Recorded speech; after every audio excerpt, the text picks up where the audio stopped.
My name is Max Stein, and I love video games. I'm the Megabuck. I really love video games. My name is Raph, and I also love video games. And welcome to the Game Treasure Podcast, where we discuss treasure video games of yesterday, today, and tomorrow. Warning, the Game Treasure Podcast is not for children or anyone with a brain, for that matter, except for this week. You're gonna need a brain to play some of the games that we're talking about, because we got a special message from a very special someone who's asking us to get him some puzzle games, some mind joggers. We can't just all pick blueprints, by the way. But before we do that, let's start our episode off correctly, as we always should, by having the Megabuck and RetroGameTreasure.com take us back to that there retro zone, Buck. Let's go back in time.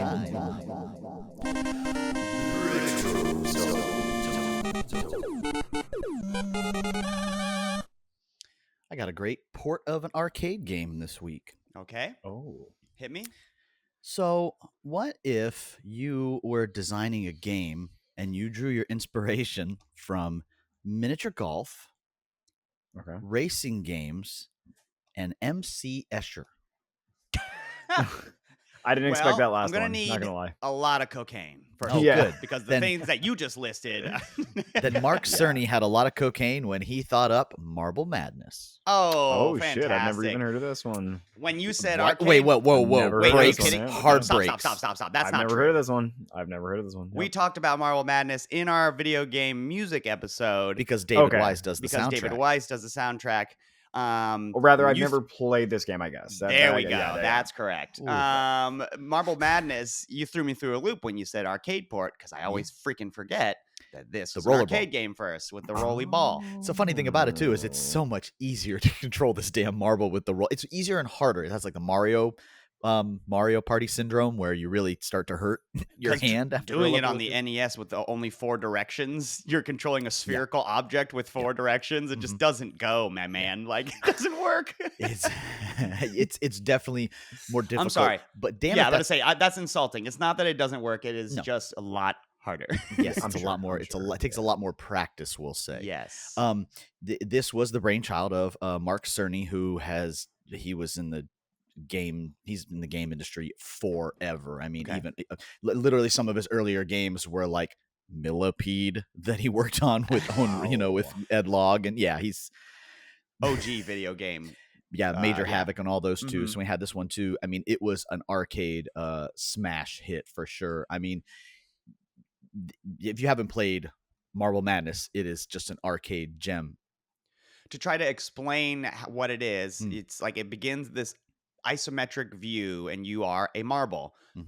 a blue marble, precise to be specific. If you're playing Or the red if one you're player player mode, two. or if you're player I- 2, you are the red guy. But you I start remember usually. this game now. Okay, yeah, you start at the beginning of usually like a hill, Mhm. and it's At like the top of it and because you're a marble. sorry, yes, the beginning is at the top of a hill, and it'll be like it almost has like this futuristic Qbert adjacent art style where it's Yeah, not okay. attempting to emulate like a forest or anything like that. You're just on like a sort of nebulous black and white track all the time.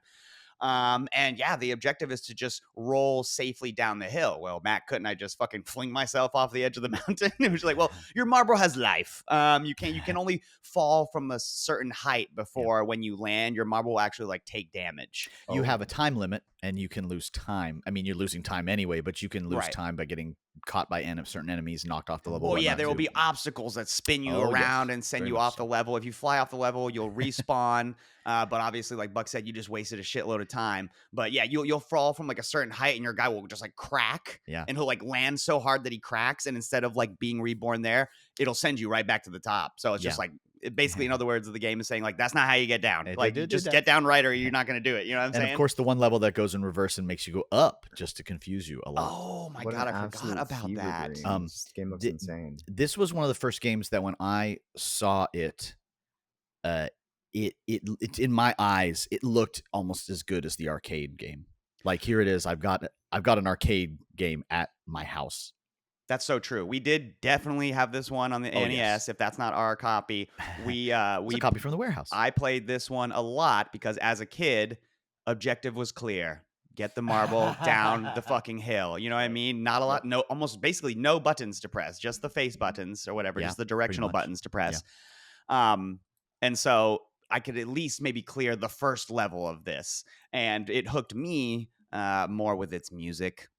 It's not as it's obviously not using the FM synthesizer that the cabinet uses. See our video game music episode for more information on that. It's doing its best job to emulate it using the NES's soundboard. It pulls it off pretty good for NES. Yeah, it pulls it off pretty good. I'm not gonna lie. And more importantly, it's arranged by David Weiss. So regardless of the instrument it's being played on, it's very dreamy. And I just remember being a kid and being like, oh wow, like I don't know, just like Buck said, it looked good, it sounded good, it was impressive. Marble Madness is a good ass game. I've played obviously modern games on the UFO 50 collection that sound just as good as this, and like this came out when 19 whenever 19. When was this game, Buck? Do you have that on? 1989 was the NES version. That's the, pretty the early. Arcade version was 84. Wow, and it looks good. Yeah, there's these fucking. Sorry, I was gonna say there are these fucking green guys that go. Yeah, the little, they fall one of it, and things, they catch you, they eat you, and it's like, oh, it's so frustrating. Sorry, the graphics are giving me some Golfaria PTSD though. It does look a lot like it, and it makes me a little nauseous. Funny? Mini golf racing and MC Escher. It's like, that's Marble Madness. Yeah, no, that's very accurate. I just want to mention too, because I always love the history portion of this too. But Mark Cerny's career, the guy that he was a programmer back then. So, like I said, Marble Madness, California games. Then he moved on to be like a producer and a programmer. He was a producer on Sonic 2 for Sega. Oh, wow. Then he got hired by Sony, and he was executive producer on the first Crash Bandicoot game and a lot of the others. Disruptor for the PS1. Then he moves over to, what's the name of the guys? The Naughty Dog, and he works on the Jak and Daxter games. He's a programmer on the Jak and Daxter games. Oh my God, wow. Then he ends up with Sony working on other stuff and was a design consultant on like God of War 3, Ratchet and Clank, The Last Guardian, and most recently he was executive producer of Marvel's Spider-Man and Miles Morales. What an incredibly prolific career. That's impressive. Same guy. Holy hell. It's like when you find out that reboot of that Mighty Mouse cartoon ended up like spawning the lives of like 1,000 other cartoon guys that like went on to be, you know what I mean? Like the guy that's in charge of Cartoon Network now is the guy that Marble Madness is just like this totem of video games. He was a technical producer on Death Stranding. Wow. My favorite thing about marbles is that some of them are red and some of them are blue, yet they all need to roll downhill. Oh, that's right, Kojima-san. That's what I was thinking when I made Marble Madness, for sure. I just want to say, if you do play this game 2-player, your brother will shove you off the level over and over again, because the marbles definitely interact with each other and can bounce off each other. Part of the he's fun. going to be better at controlling it than you, because he's 8 years older than you, and it's going to be pretty frustrating. Sounds like you're speaking from experience there. So this is a straight up puzzle game, right? For RetroGameTreasure.com preferences. This is in the arcade category. We have an arcade category, which is where it definitely goes into dexterity, arcade, all that fun stuff. So things like Cubert, this, 100%. Fantastic. Go to, and this is it Marble Madness? How much? What's the MSRP? Oh, Marble Madness expensive is game, like cheap game, like a $8 to $12 game. I think they fluctuate a lot, but yeah, it's not a super expensive one. It's a great one, and they put it on a bunch of different consoles. So, well, there you go. So if you are a subscriber already of RetroGameTreasure.com, maybe check that puzzle box. If you own an NES, maybe he'll pack it in there for you. Maybe put it or that arcade box. Maybe if you put it on your wish list, he'll put it aside for you, because if you have an NES and I feel like you don't have Marble Madness, you're kind of missing out on a quintessential NES experience, right? I mean, so go now to www.retrogametreasure.com. What are you going to look up the price? No, I'm saying, have you ever played the Game Boy version of Marble Madness? Oh, Mr. Game Boy. Shit. It translates pretty well. The frame rate is very good, which is what you care about in a game like Marble Madness, right? Yeah, especially Marble Madness. So go now to www.retrogametreasure.com, select arcades as your preferences, and you can get your copy of Marble Madness. Go now. In the meantime, we're going to take a quick break, and then we come back. We have a very special message from someone we haven't seen in quite some time. See you on the other side.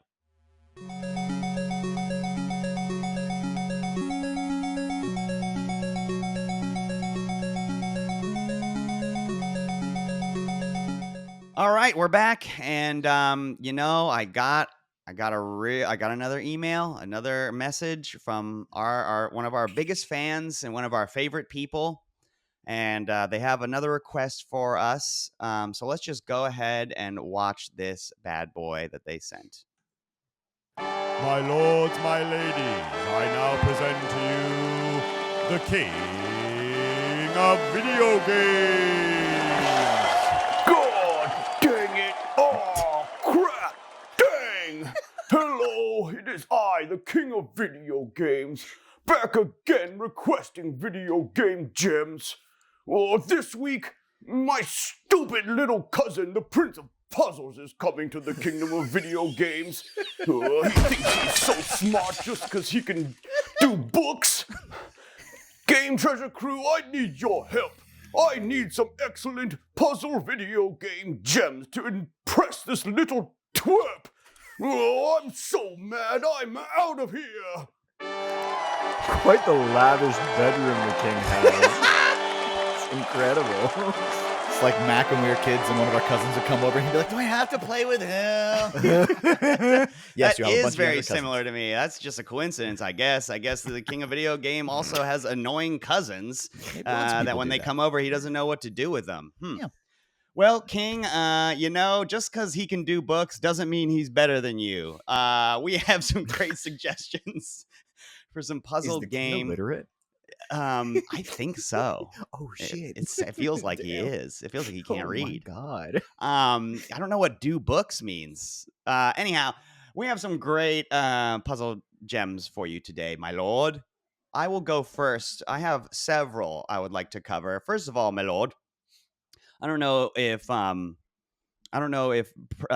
Prince of Puzzles is old enough to play scary games. But I just wanted to really quickly mention, I think I've mentioned it before, but Dan Mullins, one of my favorite video game makers of all time, made a game in 2016 called Pony Island. That is technically a puzzle game. It does have a lot of moments in which you're doing like these fake hacking like scenario things that are basically just like logic gate puzzles.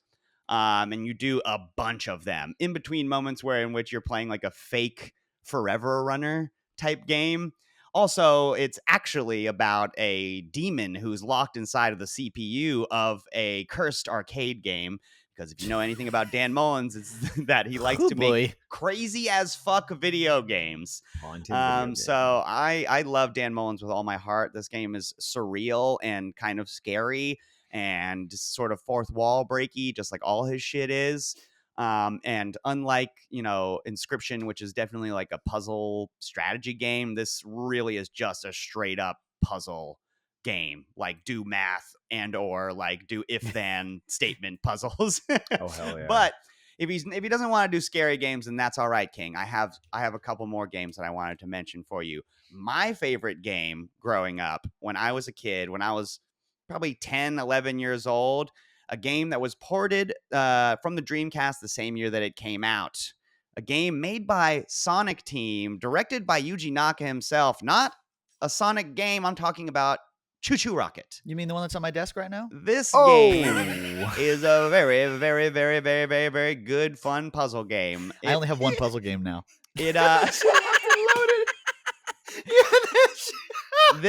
Buck is holding up right now the Dreamcast version of this game, which I should mention was the very first online multiplayer game for the Dreamcast. It was. It really helped them build the architecture for Phantasy Star Online. They used what they learned from the online of this to build all the future Dreamcast online games. That's crazy. I forgot that the Dreamcast had online capabilities because Phantasy Star Online was a thing. Holy hell, that's amazing. But I, however, am bringing a different version of at the same time, the same year. This game also came out for the Game Boy Advance. It did. And I had it.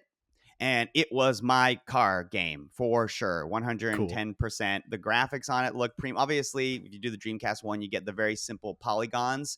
But there's a trade-off here. It's not necessary. Simplistic polygons or really nice pixelated graphics with the GBA, which we've already talked about before, is basically an SNES in your pocket. So they took this game and said, it's not in 3D, but it look real nice. Doesn't matter for the gameplay. And they put it on your tiny little Game Boy, and it's true. It doesn't really matter for the Game Boy. The way you play it is basically you play it on a board-by-board basis. So you'll have like a board presented to you that will have some geography like on it, like in the form of like walls. Mostly there might be like obstacles in some levels where it's like if your mouse runs over this, it turns around or some shit like this. But the way that you win, quote unquote, is by getting I think you have to either get all the mice, or it's like you get a grade at the end based on how many mice make it through. Right.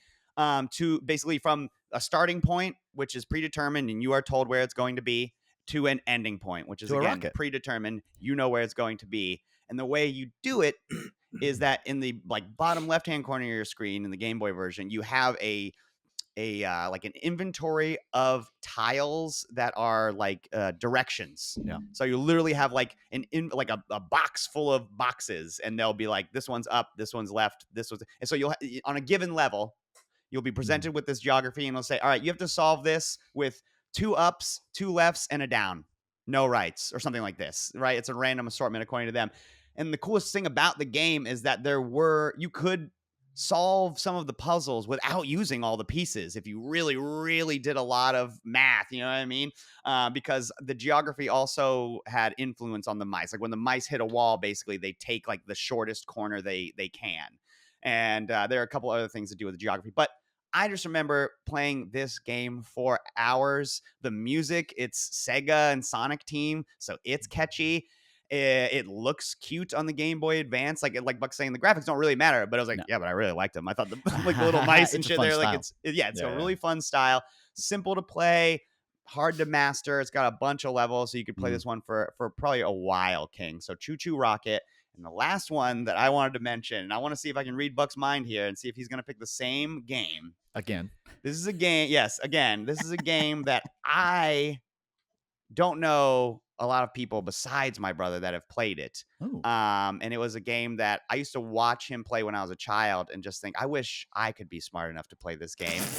This is 1995, the Super Nintendo, Zoop. Oh, yeah. For the Super Nintendo, baby. Raph, do you know what Zoop is? I'm aware of it because we've mentioned it on here before, but I've never played it. Yeah, Zoop. I was like, I can't remember if we mentioned this, if it was a retro zone or what it was, but no, I don't think so. I did almost grab it today, though. If you don't know what it is, YouTube Zoop, and you will see the essence of the '90s boiled down into a however minute long video. You're not kidding. It just oozes MTV vibe. It's so hard to explain. But so first of all, this game is published by Viacom. Yeah. Yes, that Viacom. They made some stuff back which is really funny to me.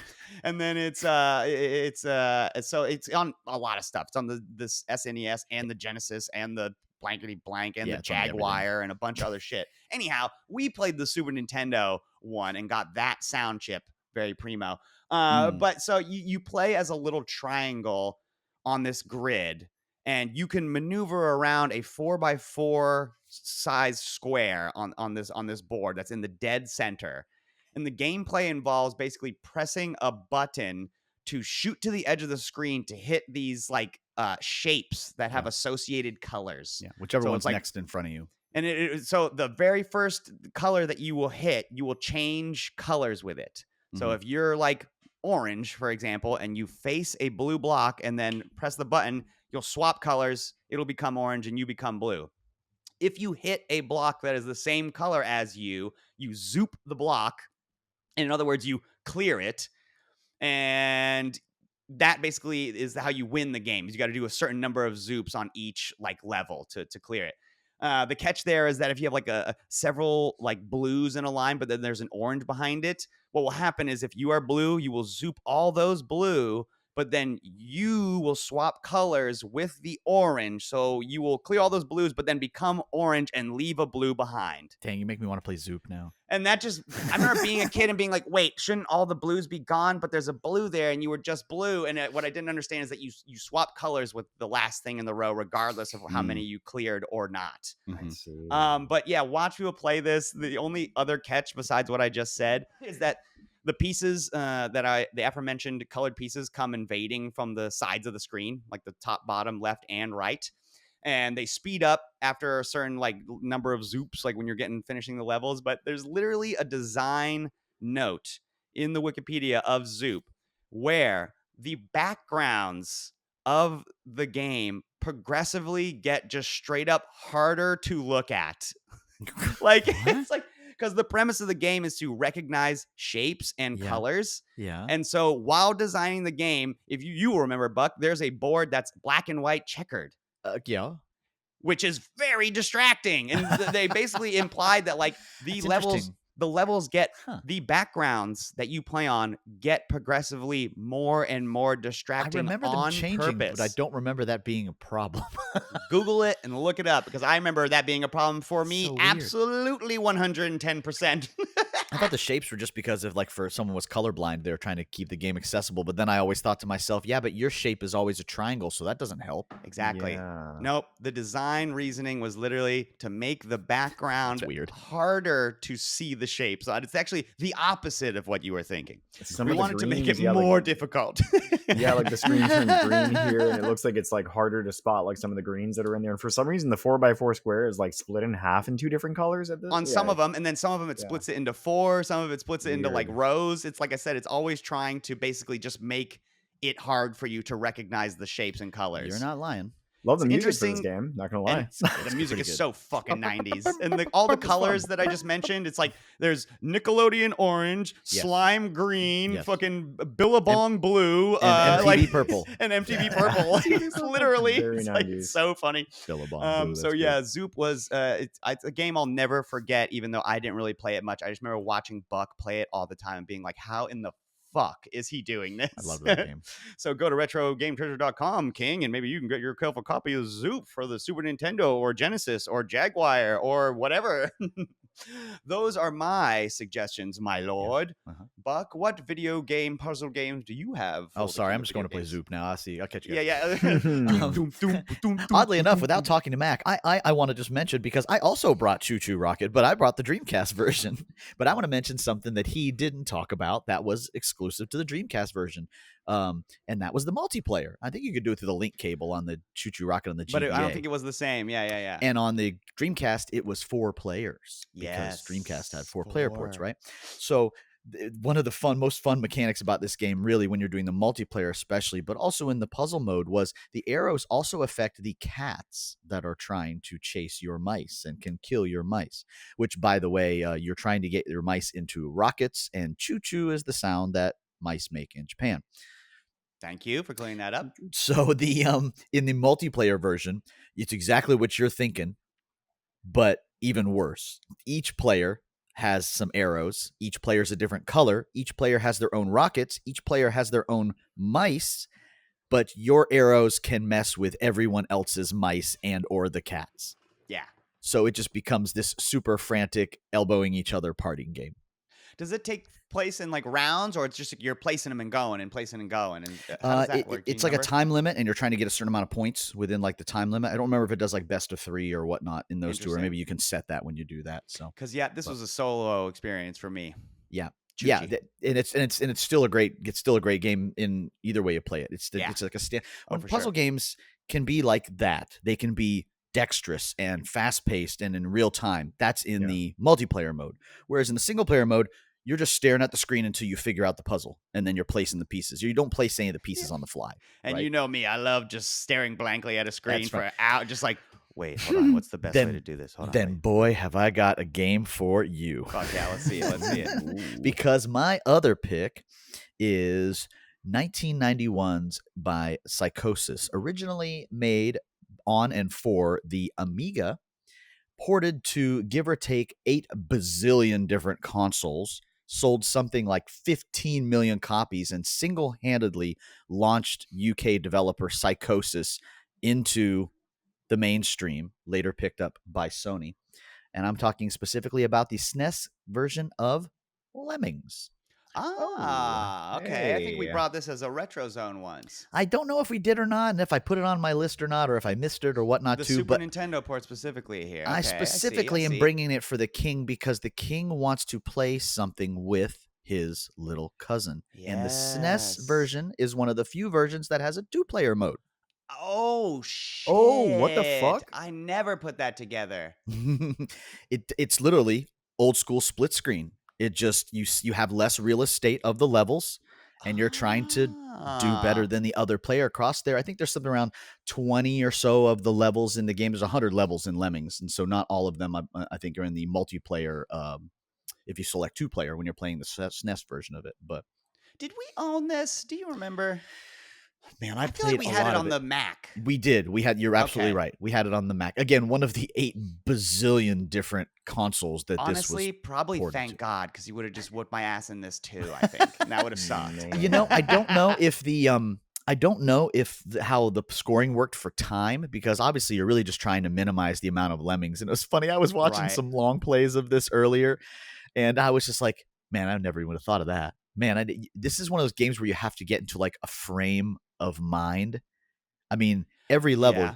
most levels, sorry, let me back up. Some levels, they give you a very finite number of special lemmings, like 1 blow up guy, 2 guys with stairs, 1, or 1 bricklayer, 1 umbrella guy, whatever else. Right. And some levels, they give you 20 of each of them, and the difficulty is a little different. Sometimes you're looking at that level and you have to get into this frame of mind of like, how do I do this? I send one over. Like, first of all, I got to put a stopper there because they're all going to just walk off that cliff to the left right after they hit this wall.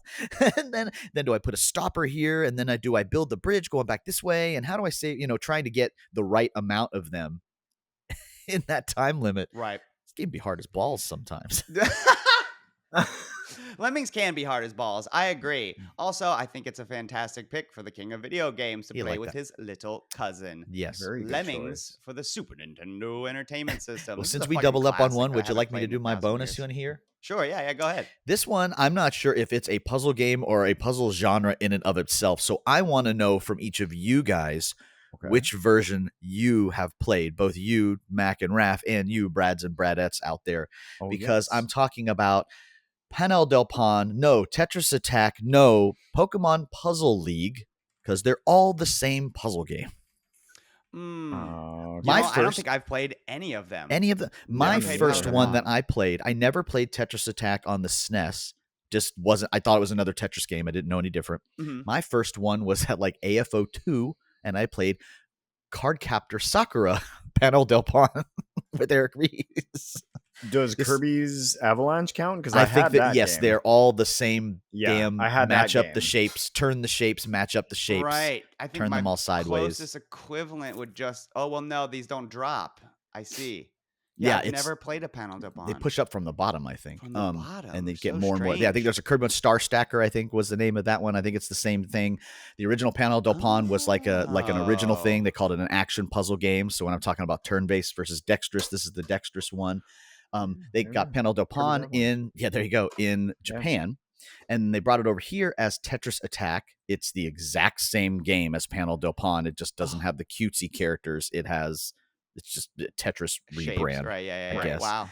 And in Japan, they actually brought it out on the Satellaview. If you guys have ever seen the Satellaview, that was the online for the Super Nintendo that had very few games for it. Both Panel del Pon and Tetris Attack as the Yoshi. Have I never talked about the Satellaview before? You might have, but so, we'll have fun with it. Before we later digress, episode. into that. Yeah. That's BS interesting. Yoshi's Panel del Pon was the version they brought out on that. I've never seen Tetris Attack either. And yes, I see now it is just Panel del Pon. So Pokemon Puzzle League is It's just also Panel that. del Pon, but with Pokemon in it. Well, unfortunately, my answer to your question is I've never played any of these. Any of them. But Well, Raph has played the Kirby one. That's pretty cool. Yeah. these this is a good pick. King, you should get one of these because looks just as fun as Tetris. It's basically Both the same Tetris- premises. I was going to say both Tetris Attack and Pokemon Puzzle League were ported to the Game Boy Color. Well, great. Fantastic. Raph, what puzzle game gems do you have for the king of video games? So, I kind of went a little outside the box here. I didn't go with these very straightforward puzzle games. Mine tend to be a little bit more investigative games, I suppose. So the first one I chose is one called Prognostic, and this game came out in 2022. Developed by Step Hair Studio, published by Step Hair Studio as well. Words.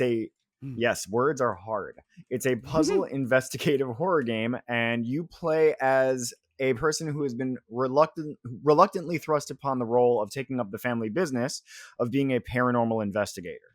Or rather, an investigator that uses paranormal methods to solve crimes. In story, your grandmother has passed away, and she used to work with the police as a medium, and you are in her mansion now, which is abandoned, and you were performing rituals to solve different murders that your brother, who is in the police force, sends you. So you use everything from divining rods to ritualistic candles to like various forms of ritual magic to try to find out who the killer in whatever the given scenario that you're given is. Oh wow. Yeah. Really spooky game, really cool little puzzle investigative stuff going on where you're kind of trying to figure out who might have had the motive to do this and that in the story. But it's a medium simulator. Exactly. You've got to be super careful though, because if you don't keep every mirror in the house covered, something will fucking come through. Oh my! Whoa. There is an entity that will show up if you don't, and you can be walking around doing all the shit, and you see a mirror, like all of a sudden, like the blanket that's on it just slides off. You're like, no! You gotta run over and put that shit right back on there, or else what I think may be Granny's ghost may come out and fucking kill you. This looks awesome, dude. Yes. I've never heard of this. Not a lot of people have. It came out, like I said, in 2022. I don't know how it ended up hitting my, like, getting in my radar, and yes, like you do. I ended up playing it. Yeah. Yes. I mean, like it's one of those. It's just my kind of game, I guess. Yeah. But Steam knows that. Steam knows you inside. Right. And out. Their algorithm is quite good at figuring out the kind of games that I like. But yeah, it's got a decent little story. You're trying to solve these mysteries, and also there's like kind of like this overarching mystery about your grandmother's death and about her involvement in everything and all that stuff. It's got good detective work and some really, really good scares. Very, very unique idea for a game. I thought it was awesome. Cool. Prognostic. Yeah. It was a very good one. Fun. Prognostic. Different kind of game. Yeah, very, very still unique. Still a puzzle game. Yeah, critical thinking puzzles. I'd say since there's nothing else going on besides procedures that you're following to put and together. Murder, but right, exactly. It's a detective. Well, you don't murder someone. I mean, like right, the action going on is exactly. I'm watching the gameplay right now, and you're literally standing in front of a desk, basically. Yeah, like, standing in front of a desk, reading stuff, and then you have like the divining rods, and like if they cross. Then you find like the object that may lead to the hint that you can. It's a great game. This is cool. My next one is one that I think I've talked about before, but it's a little different because this one it's kind of an immersive sim, and it's in and of itself the whole game is one giant puzzle. It's Puppet Combo's Stay Out of the House. Came out October 13th, 2022. And this game is basically Texas Chainsaw Massacre, like the game. Like you are trapped. You've been captured by this guy named the Butcher, and you have a few days to escape the house. Escaped from the Butcher. Yes, you must escape from the Butcher, and you have to find your way out of the house. You can use any approach that you want to do so. It's kind of a sandbox. It's like I said, more immersive sim than puzzle game, but it has a lot of strong puzzle elements. You have a few days to escape, and you can approach it any way that you want. Very tense, very scary game, and it's got some really great stealth and kind of puzzle elements to it. I have one more, and this one is not a horror game. This is 2012's Legend of Grimrock, published and developed by Almost Human Games. You. What's that? That it's not a horror game. I wouldn't call it a horror game. I don't know. It's a dungeon crawler. It was a raft joke. Yeah. It's got some scary moments in it. I definitely got scared by those fucking mushrooms. But yeah, don't be deceived by this game. It is a dungeon crawler. It seems like a simple first-person dungeon crawler, but it is a fucking puzzle game. You solve puzzles to open doors. You solve puzzles to avoid traps. You solve puzzles to find secret doors. And some of these puzzles can be as simple as like walking by a wall and noticing, hey, that one brick looks a little different from the rest of the bricks. Let me touch it, and then door opens, you go through it. You can do things like using the traps that are in place to maybe trap an enemy and have them fall into the trap, and a whole bunch of other stuff. You got to have a keen eye in this one for little subtle things that you can kind of point out, hit, and then you can solve the puzzles using those things. But those are my 3 puzzle gems. Not quite straight down the pipe puzzle games, but still thinkers nonetheless. All right, I'll give it to you. My lord, I hope those games help you out with your little cousin. And just remember, if you hit him now, you'll feel bad about it later. All right, we're going to take a quick And break. you'll apologize to him as an adult. We're going to take a quick break. And when we come back, we're going to get our What Else You Got underway. And then we're going to head on out of this here episode. You hear? See you on the other side.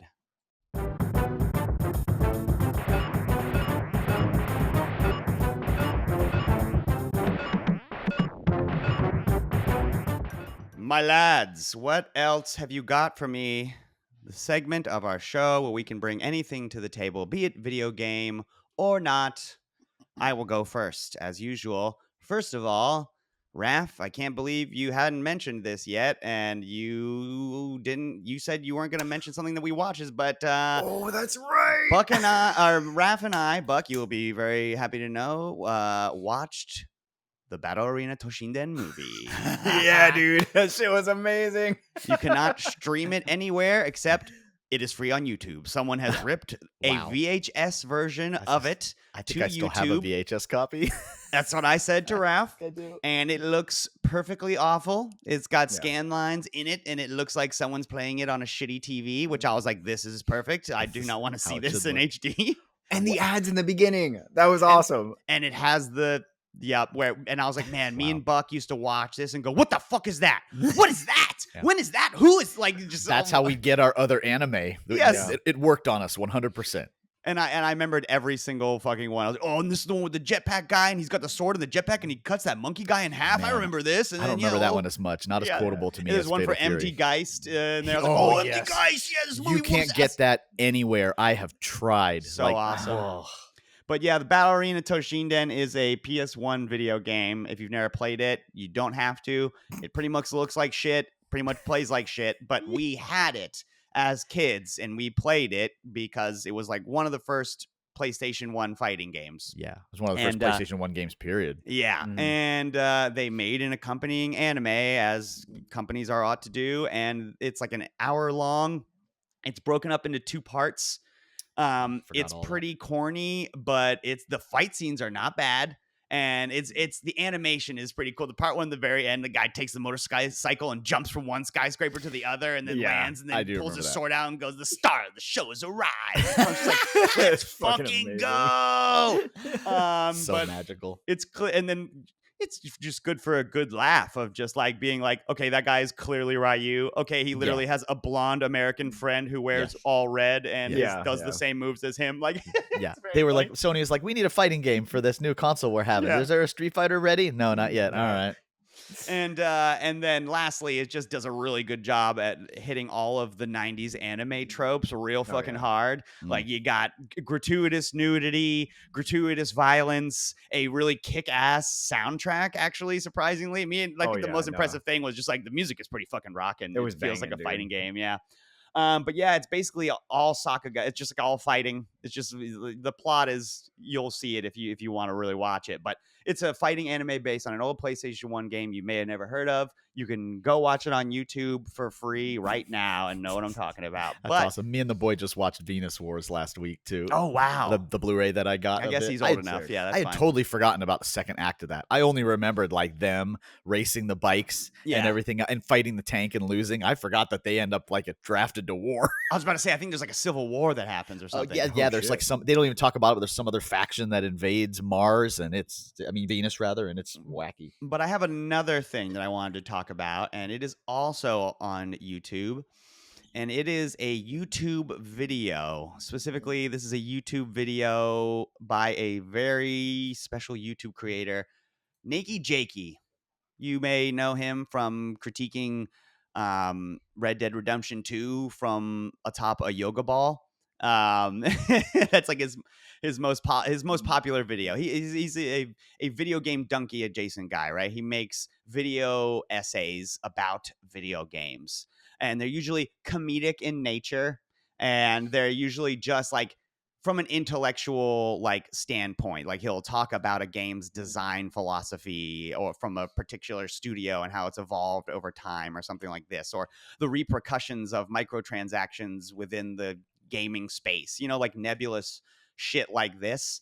But he recently put out this video that is called How Counter-Strike Took Over My Life. And it is very good. First of all, right off the top, I'm just going to say Nikki Jakey is getting really fucking good at making these videos. And he better be, because it takes him like 10 months in between videos to fucking put shit out. It takes him a long fucking time to release shit if you're familiar with him. But this one, you could tell why it took so much fucking time. Because it is very well produced. Like, he must have also gotten some new cameras. Like, he must have gotten a Komodo or something, because he's rocking 4K footage in a studio space that looks really, really nice. But I digress. So instead of like doing his normal critiquing thing, what he explains in this video is that he wants to talk about a video game from within side of its subculture. So he's like, I like Counter-Strike. I like watching Counter-Strike. My friends are really good at Counter-Strike, and I wanted to do a video game on Counter-Strike. But if I do a video game like video on Counter-Strike, now I will just be like some guy talking about Counter-Strike. You know what I mean? Like, I could That's do why all. it takes him 10 months. I could take. Has I to could do. embed himself in the culture. I could do. Well, you're getting ahead of me. I could just like as an outsider be like, this is what Counter-Strike is like. But he says, but I decided instead, I am, for one time in my life, I am going to get good at this game before I talk about it, before I critique it. And so he consults this like pretty good Counter-Strike player that he knows, who's a friend of his, that's like a streamer, about what a good rank number would be to like set the goal at. Because if you know anything about Counter-Strike, basically you get a ranking based on he's doing like the Premier League, whatever. I don't know how Counter-Strike works. He explains it, but it's at the very beginning of the video. The point is, he's trying to get his like player score up to the number 10,000, which is like not even that high, because like pro Counter-Strike dudes will have like scores of like double that, if not more. But they come to a consensus that this is if you got to this number, then you're the kind of person that can like clutch up a round. You're the kind of person that is not new at this game. That's certainly, factual. So a difference maker. Right. Yeah. So this video spans over 6 months of his actual life. Yeah. And to summarize what it's a documentary. It is a documentary. And to summarize what you witness when you watch this movie is you watch someone putting the time and effort into something that it truly takes to change yourself. And I'm going to cry talking about it. It is incredible. It's like, because there are no, these are my notes. There are no shortcuts in life. If you really, really want to change, you simply must put in the work to become a different person, which sounds like, yeah, no, duh. But it's just like, no, but have you ever watched someone do that? Have you ever literally watched someone change before your very eyes? And so you watch in like real time, because obviously it's all edited like to save you time. But as a determined person with the assistance of some friends, hits highs and then lows. And there are moments in the thing, Raph watched this with me, where I was just like very emotional. Yeah. You watch him hit moments of frustration trying to get good at Counter-Strike that are just like unbearable. And it's like, you've been there. Have you ever tried to get good at golf? Have you ever tried to get good at martial arts? Have you ever tried to get good at a fucking MMORPG, anything? There are just moments where you succumb to the vitriol and the toxicity of frustration, and you take it out on the people around you, not just in the game, but also outside of the game. And then the video, he gets there, and then it goes beyond, and like, now what? Now that I have put in literally 10,000 hours of training and doing the drill practice things where I got to get my reticle where it's supposed to be before I turn the corner, as opposed to after I turn the corner. And it's incredible. I cried. It's like an hour and a half long. And this video changed my perspective on the word esports, because I have always thought that term was kind of silly. Not to be mean, but I always thought that that was wrong. I always thought that that's not true. But there are certain games that you could present to someone in this argument for the video games are art, right? You'd have a list of games for that. If I was arguing with someone about our video game sports, I would present to them Counter-Strike. Yeah. And I would say, yes, this game is a sport. And I could go on and on as to why, but you should just watch this Nakey Jakey video to better understand what I'm saying, because it's just like I've never been so moved and so convinced just by the sheer amount of work it takes to get good at Counter-Strike. It's fucking insane. New update dropped. Damn it! And that's literally, it Yeah. happens. It happens in the video where Counter-Strike 2 comes out and he was like, I was literally in the middle of this thing and now nobody's playing this version of Counter-Strike. And so it's just like, oh my God. And it's just like, oh my, it's a tumultuous journey. It's an incredible video. It's an hour and a half long. I laughed. I cried. I changed my mind about something. This video got me to realize that I was wrong about something. Go check out Nakey Jakey's How Counter-Strike Took Over My Life. Buck, what else have you got for us this week? I'd be remiss if I didn't mention this too, but right now and for the whole month of June, we have a Shelfie challenge going on over at Retro's Facebook page, challenging people to show off their video game shelf. Give us a selfie of your shelf. It's a Shelfie. We've already got a bunch of people put theirs out. It's pretty cool that they have one there too. I was going over my shelf and we were talking about puzzles today, and I snagged something off the shelf I just had to show off as part of that too. And that is my Philips CDI version of Tetris. Whoa. Holy shit, what the fuck is this thing that Oh, you're you holding? just push this little plastic thing right here and it pops open. It's just a Philips CDI case, no biggie. Oh. Yeah, no problem. Yeah, why don't you look on the back and look at the really cool art? It's just Oh. it's just like a Wow. post-utopian gray box that Tetris. contains the video game Tetris It's like for exactly your what enjoyment. they were. Yeah, it's exactly what they were going for. I beat Expedition 33. Fantastic. Congratulations. I'm I'm gonna jealous. need you to beat Expedition 33 so that we can talk about this, because I'm gonna need a do-over on the Expedition 33 episode once Yeah? we beat it. Maybe for Patreon. Maybe do an update, Because- an updated episode. Dear God, so it was only about 30 hours, 32 hours with some grinding when I got to disc 3, air quotes. Act 3 is basically like disc 3 of Final Fantasy 7, where it's just like, there's the last boss, go kill it. No, I'm gonna go do all this stuff instead, just like, Sephiroth kind of thing, right? Mhm. That dude, that game has like instantly skyrocketed into like my top 5 or 10 RPGs of all time. I mean, it's like I'm gonna go on a limb and say it's like Chrono Trigger, Final Fantasy 7 levels of good. Holy Wow. shit. Not just Damn, I the. gotta play this. I mean, the game. I have carpal tunnel in this finger from parrying. I've had to Yeah. ice it like 4 or 5 times. But when you get good at that, holy smokes, and combos with characters and everything else, I digress. The package is there. The soundtrack, the gameplay, Mhm. everything else. So they made a special collector's edition of that game before everyone played it. That's when you have to pre-order these things, right? Mhm. And it has a statue of the Paintress. That's actually a music box. That's It dope. has an art book. It has a steel book. It has a couple other things. It was like $150. So, wow, okay. But if you weren't excited about the game because you weren't following the development, which nobody was, it Right. came out of left field, you didn't buy it. About a week after release, they were going for $1,500 on eBay. Damn. I'm sorry.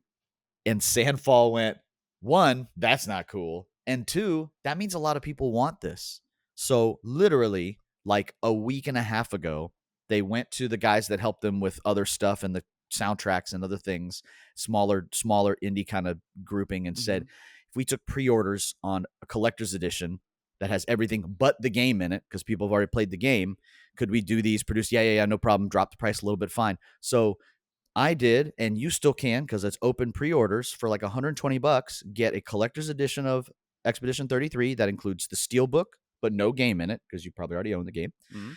The art books and the Paintress music box, and they'll be shipping later on this fall. Hell So, yes. Do you have the How disc of this game? No, but I'll buy a regular copy and Okay, I'll make yeah. that all fair. I'm not worried about that part because I bought it on Steam. Right. But Mhm. not only was it only $50, dear God, because it was a masterpiece, but I will more than happily buy a physical one too. I want the steelbook more than anything else in there too. Fuck I yeah. have one more that's actually, I think, for Mac more than it is for me. Because I want him to check out this game that I checked out, and I talked to these developers about maybe getting you a key, Mac.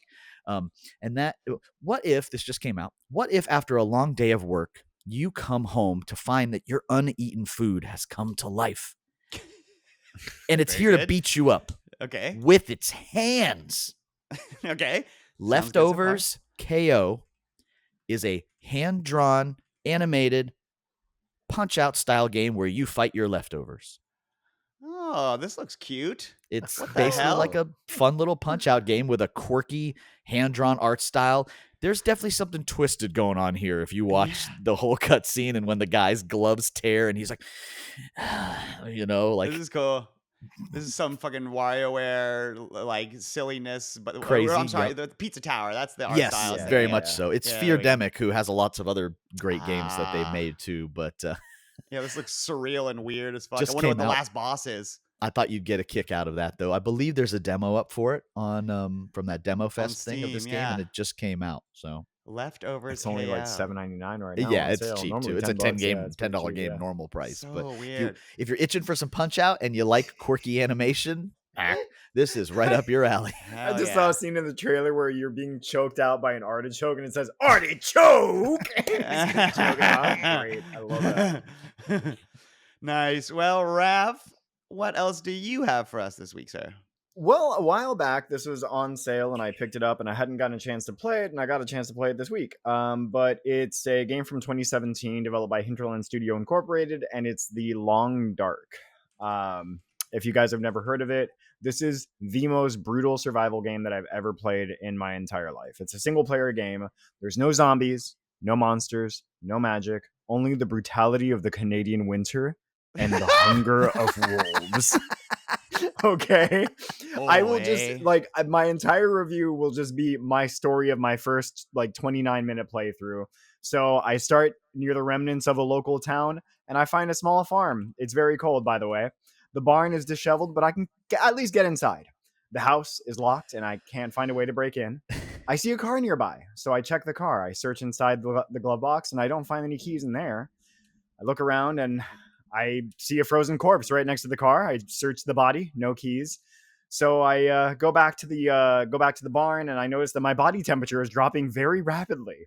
So I started a small fire, and I huddle next to it for a little bit, and I realize that, man, I'm gonna start running out of food, running out of water. I should probably leave and try to find something, maybe find some more houses or who knows what. So I decide to explore. I look around and I find a cliffside with a hanging rope on it. So I'm like, you know what? I start climbing down the rope. I climb down the edge of this cliff face, make my way down to the very bottom. And I find a little area that's full of there's deer running around and some rabbits. So I start kind of exploring that. And I realize that I'm also getting very tired and I don't really have anywhere to sleep. And it's starting to get very, very cold. And my character is getting very sleepy. Things start getting blurry. Hypothermia starts to set in. I get very dizzy and lightheaded. Everything starts getting even more blurry. I stumble around desperately trying to find my way back to the cliffside with my character literally stumbling around because they're about to fucking die. I get to the rope and I realize that the hypothermia and exhaustion has made it so I can't climb the rope now. I'm stuck at the bottom of the cliff face and my character succumbs to the eternal darkness. 10 out of 10. I definitely would freeze to death again. So the weirdest thing just happened. I searched this on Steam to try and look along while you were Yeah. explaining it, which we all normally do, and we're bringing games like this there too. And it would not come up on my Steam list. Every other A Dark Long Night, all these other games are the same. It wouldn't come up until I finally turned on all the search features, because at some point I clicked the ignore button on this game. Don't show it to me. I don't know if that's because all those things you just said terrify me, or because this game is almost 10 years old. It's 8 years old. Game's old. Yeah. I don't know why I would do that. This would be like if what's that horror one that you play with the not the woods, the forest? The forest. Yeah. It'd be like in the forest. Maybe that's why. If there were no monsters in it. It's just Yeah, literally no the monsters, forest. Yeah, just yeah. animals and like dealing with the cold. Like I'm just like sitting there huddled by a fire. My favorite was just me desperately trying to get back to the rope and I couldn't get to it. I started climbing it and I just couldn't do it, and then I just died. I just unceremoniously just froze to death. That is so weird. Isn't that It's the a way very it would fun go, game. though? You would just Yeah. kind of freeze to death with not with a bang, but with a whisper. Exactly. Yeah. Wow. Yeah, I don't know. I had fun with it. I was like, you know what, this is fine. I paid like $3 for it. It was good. You know, I I always had a see good this time game being dying. suggested to me on Steam, and I'm like, maybe one day. Maybe that's what it was. Maybe Yeah. it wouldn't stop suggesting it. And I was like, no, I'm not interested. Stop it. Go away. Finally, just Okay, went maybe I'm a ahead and little fucking interested. played it, and you know, it was good. I died. Fuck. Froze to death. It's good. The Long Dark. Fantastic. Well, hey, listen, that does it for another episode of the Game Treasure Podcast. You've done it. You've come to the end. Thank you. It's dangerous to go alone. Take this. It's a like and subscribe. And if you are just listening to this, don't forget this is a video podcast. Take it out of your pocket. Watch it. Go to YouTube. Watch it there. Watch us do live stuff like Baldur's Gate 3 or whatever Raph decides to do later today. Maybe it's Helldivers. I played the new Helldivers with Raph. It's pretty fucking fun. You can reach out to us with any emails, questions you might have. We had a listener question a couple episodes ago, I believe, if my math is right. With any comments that you have from the show, any games you want to suggest for us to play, go email us at gametreasurepodcast@gmail.com and head on over to our merch store, which you can find at our linktree /the GTP. You can also find there our Patreon, patreon.com/the GTP, where you can give us $5 and then get access to the UFO 50 catalog if you want, or you can just give us $5. Then it would be like pretty cool and sweet, actually, if you did that. You can find that again at our linktree /the GTP. We want to thank Crunkwitch, the band, for the use of our theme song, Clash of the Droids. They are going on tour this summer, so don't forget to check out their tour dates online and check them out because they're nice people who are just trying to live as musicians, and that's hard. And of course, we would like to thank RetroGameTreasure.com, owned and operated by the Megabuck himself, sponsor of the Retro Zone and bringer of delightful joys of nostalgic goodness. RetroGameTreasure.com is a subscription service that sends you bespoke boxes of retro video games each month. No more hassle, no more hunting, no more guessing, no more wasted time. Instead, you just become a RetroGameTreasure.com subscriber. You tell him what video game consoles you like to collect for, and even what kinds of video games you like to collect. What do I mean? I mean like their genres, their themes, things like this. You select them, then Buck, at the end of each month, painstakingly goes through his massive cadre of video games and picks out a handful just for you. And they'll be ones that you like, and there'll be ones that you don't have yet. He mails them to you. You open them up, and they're ready to go, ready to play right then and there, baby. Also, if you do want to start collecting a new console, this is the easiest service to start collecting that new console because you buy a console from him, and his console shop pays, new and refurbished. I should say new or refurbished. And then you go over to your subscription page, and you click, I have this console now. And now you, the collector, just start getting those N64 games or those PlayStation games. You don't have to now go out and start learning about these things. Buck knows which ones you're going to want. Okay, so go. Start collecting games the easy way today with RetroGameTreasure.com. But until next week, that is all we have for you. My name is Max Stein, and I love the Game Treasure Podcast. It's so bad. It's so bad.